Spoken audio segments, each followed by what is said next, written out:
Naidu CPM party Visakha జిల్లా కార్యదర్శి. ముఖ్యమంత్రి చంద్రబాబు గారిని, విద్యాశాఖ మంత్రి నారా లోకేష్ గారిని వామపక్ష పార్టీలుగా ఒక విషయం అడదలుచుకున్నాం. అయ్యా, ఈ విశాఖపట్నంలో ఆర్ఎస్ఎస్, బీజేపీ, ఏబీవీపీ సంఘ పరివార శక్తులకి నేను ప్రత్యేకంగా రాజ్యాంగ విమర్శలు ఆశించారా? వాళ్ళు ఏయూ విద్యార్థుల మీద దాడులు చేసి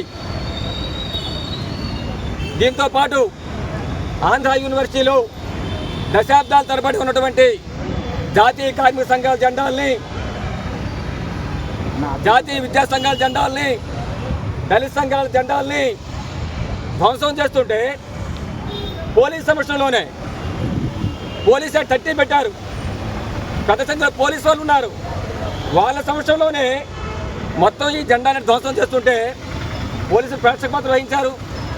అసలు ఈ రాష్ట్రంలో యూనివర్సిటీ విశాఖపట్నంలో చట్టబద్ధ పాఠం ఉందా అని చెప్పి అడుగుతున్నాం. చంద్రబాబు గారు మా చట్టబద్ధ పాఠం అన్నారు, ఇదేనా చట్టబద్ధ పాఠం అని చెప్పి అంటున్నాం. కాబట్టి తక్షణమే ఆంధ్ర యూనివర్సిటీ విద్యార్థుల మీద దాడి చేసినటువంటి ఆంధ్ర యూనివర్సిటీ విద్యార్థిని అసభ్యంగా చిత్రీకరించి సోషల్ మీడియాలో ట్రోల్ చేసినటువంటి జాతీయ కార్మిక సంఘాలు, విద్యా సంఘాలు, దళిత సంఘాల తాలూకా జెండాల్ని ధ్వంసం చేసినటువంటి ఆర్ఎస్ఎస్, బీజేపీ, ఏబీవీపీ మూకల్ని తక్షణమే అరెస్ట్ చేయాలి, కేసులు నమోదు చేయాలి, ఆంధ్ర యూనివర్సిటీలో ప్రశాంత వాతావరణం కల్పించాలని చెప్పి మేము డిమాండ్ చేస్తూ ఉన్నాం.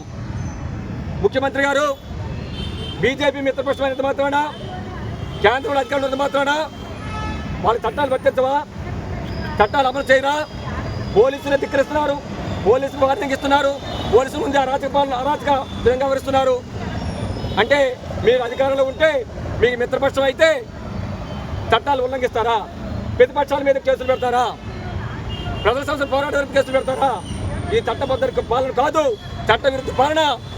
మీరు ఆర్ఎస్ఎస్ గోండాల్ని, ఏబీవీపీ గోండాల్ని, బీజేపీ గోండాలు అరెస్ట్ చేయకపోతే అరాచకాలను మీరే బాధ్యత చేసిన వాళ్ళు అవుతారని చెప్పదలుచుకున్నాం. కాబట్టి తక్షణమే ఏబీవీపీ, బీజేపీ, ఆర్ఎస్ఎస్ గోండాలు అరెస్ట్ చేయాలి, కేసులు నమోదు చేయాలి.